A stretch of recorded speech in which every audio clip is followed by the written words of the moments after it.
s'hagi escrit. Perquè la literatura és una estranya màquina que em passa, que absorbeix tots els plaers, tots els esdeveniments de la vida. Les narracions que escrivim són una mentida ben construïda de la veritat de la nostra existència.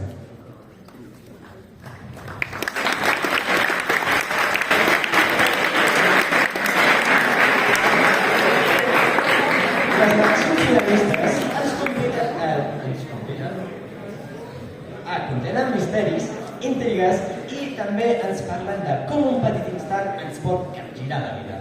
Rebem com es mereixen els finalistes. Que pugi aquí a l'escenari Natàlia Gratja.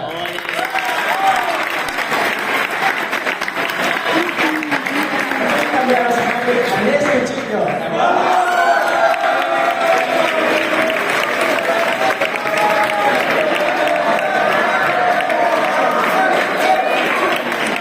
I per últim, però no menys important, que pugi també Júlia Estrada, de quart.